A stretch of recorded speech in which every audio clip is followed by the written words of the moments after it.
예, 신방수 세무사입니다. 이번 시간에는 추가 과세하고요, 우리 개인들의 양도 중과세, 그리고 이제 개인 매매 사업자분들이 계세요. 이런 분들에 세 가지 세금 제도를 한번 비교를 해볼게요. 그래서 이 법인세 추가 과세가 어떤 이치를 점하고 있는지를 같이 한번 비교를 한번 해보겠습니다. 자, 일단 개인 양도소득세하고 중과세하고 법인세 추가과세를 비교 한번 해볼게요. 자, 개인들은 어떻습니까? 이게 이제 2021년도 6월 1일 기준인데 세율이 되게 많이 올라가 있어요. 주택 같은 경우는 70, 60, 6에 45. 자, 우리 이제 토지 같은 것도 어떻습니까? 토지는 1년 미만은 50%, 1년에서 2년 미만은 40%. 2년 벗어나면 6에 45%. 주택만큼은 더 이제 강화된 거지, 이게. 그렇죠. 2020년 7월 10일 대책에서 입주권도 같아요. 재건축 재개발 딱지 갖고 계신 분들. 분양권 어떻습니까? 예, 일반세는 없고요. 이게 이제 중과세 가는 거거든요. 어떤 식으로? 70%, 50%. 입주권은 중과세 안 해요. 또 이게 특이하죠, 또.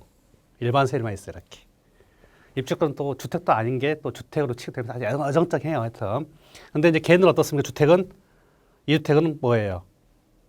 플러스 20, 내년 30%. 얼마예요? 이렇게 더하면은. 75에다가 지방소득세 10% 곱해. 그 얼마예요? 7.5. 그러면은 82.5인가요? 자, 1억 벌었어. 세금 얼마예요? 8,250만 원 이렇게 하신 게 아니죠? 누진세이다 보니까 1억 곱하기 어떻게 해야 돼요? 75% 빼기 누진 공제 얼마예요? 1억에 대한 누진 공제 1,490만 원. 이게 양도세예요. 여기다가 곱하기 10%. 그러니까 조금 더 1억에 대해서는 이게 좀 떨어지겠지. 8,250만 원 아니면 좀 떨어질 거예요. 그렇죠? 누진세이다 보니까. 뭐 이걸 공부한 게 아니고. 우리 법인은 보실게요. 이제 자, 어떻습니까? 기본세율 10에서 25%. 여기는 이제 이렇게 돼요. 자, 얼마 추가과세? 20%. 근데 우리 토지는 얼마? 10%. 이게 플러스 되는 거지. 그러니까 여기 걸리면 어떻습니까? 걸리면은 중간에 걸리게 되면은 난리 나는 거지. 못 하는 거야, 이거. 못 팔아. 법인 그래도 좀 낫죠. 하지만 법인은 뭐예요, 또? 예, 배당이라는 게 있죠. 자, 우리 개인 사업자하고 이제 법인세를 한번 비교해 볼게요. 우리 주택 같은 걸 자주 사고 파시는 분 있잖아요. 이렇게 매매 사업자분들. 그렇죠. 법인 사고 팔 수 있는 거죠. 자, 그런데 우리 법인은 보시죠. 먼저 법인은 주택 같은 경우는 20%, 토지는 10%. 미등기 하면 이게 또 추가과세가 40이에요. 그래서 이렇게 일반 세금 내시고 추가과세 되고 그다음에 이제 우리 배당금 있잖아요. 이제 자녀 이익에 대해서는 배당해야 될 텐데. 그렇죠. 여기 세 가지 이렇게 다 보시면 돼요. 이렇게. 이런 흐름이에요. 근데 우리 개인 사업자 있죠. 이런 분들은 자주 사고 파시는 분들. 이런 분들은 원래 기본이 이게 45예요. 하지만 그 사고 팔고 하는 그 물건이 그 중과세 대상 주택이라든지 그다음에 비사업용 토지 같은 경우에는 어떻게 이걸 갖다가 세금을 매기냐면은 이렇게 한 경우하고 양도세로 계산한 거 하고 둘 중 어떻게 큰 걸로 과세해요. 이걸 비교과세라고 해요. 그러니까 이제 어떤 결론이 나냐면은 우리가 만약에 개인 입장에서 다주택자가 중과세 걸렸어. 그러니까 6에 45에다가 플러스 30 됐어. 이런 물건을 개인 사업자 그대로 팔아도 이게 똑같은 세금이 나오는 거야. 그래 실익이 없는 거예요. 개인 사업자들은. 개인 사업자가 어디로 가면 좋아요? 예, 중과세가 없는 물건도 좋지. 그러니까 중과세도 풀게 되면은 이쪽으로 하게 되면 사실은 상당히 좋아요. 세금 측면에서 보면은. 왜? 세금 별로 안 나오거든요. 왜?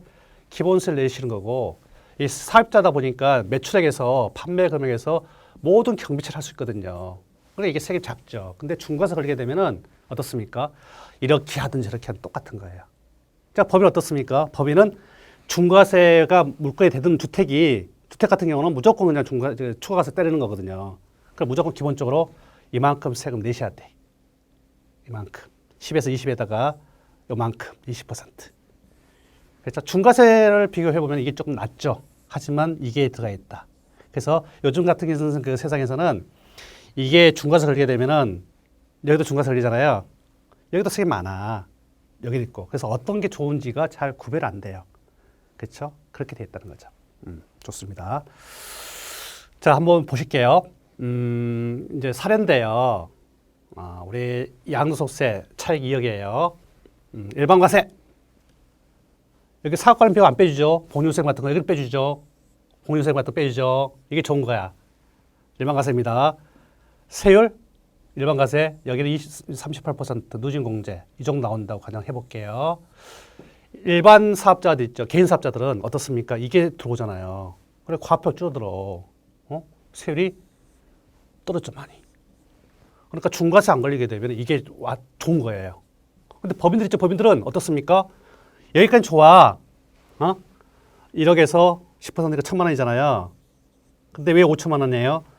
여기서는 중과세 관계없이 법인이 주택을 팔게 되면 무조건 20 플러스가 되는 거야. 이 체계가 다른 거예요. 그래서 얼마예요? 2억에 있죠. 양도차익. 이때 이게 안 빠져.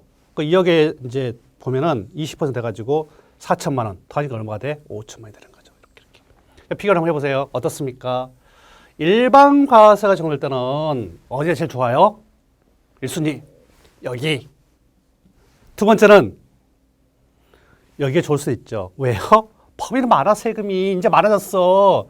법인 또 뭐가 문제예요? 배당이 있잖아요. 그래서 이거 안 좋은 거야. 그러니까 주택을 갖다가 일반 과세 될 때는 법인 해도 그렇게 실익이 없다는 거예요. 뭐가 좋아요? 개인 사업자. 근데 중과세 걸면 어떻게 중과세? 중과세 걸렸어. 그럼 어떻게 해요? 이렇게 안 하잖아요. 이제 보세요. 그래서 계산 어떻게 하냐면은 2억에 대해서 이 세율이 꽁투 띄어. 20 플러스 때 그 세금이 이만큼 나오는 거야. 4천만 원이 증가되는 거지. 그러니까 매매 사업했어. 이건 이렇게 계산한 거하고 이렇게 계산한 거하고 어떻게? 큰 걸, 많은 걸 가지고 해야 돼. 그죠? 똑같네. 법인 어떻게 돼요? 낮아. 여기도 5천만 원. 이게 좋죠? 근데 법인 어떻습니까? 중과세 걸렸다. 또 우리 배당에 대한 게 있기 때문에 요 갭이 추수가 돼요. 그러니까 너무 많죠, 세금 자체가. 법이 조금 유할 수가 있어. 이런 로직 가지고 분석을 하시게 되면은 의외를 갈 수가 있습니다. 중과세, 우리 개인사업자 비과세, 그 다음에 우리 법인의 추가세 세 가지. 그렇죠? 일반 과세는 이게 압도 유리해요. 근데 중과세 걸리게 되면 어떻습니까? 색이 많은 거에 둘 다 이게 조금 유리할 수 있지만 배당이 있기 때문에 하여튼 그렇다. 여기까지 분석을 해보시면 좋겠습니다. 네, 수고하셨습니다.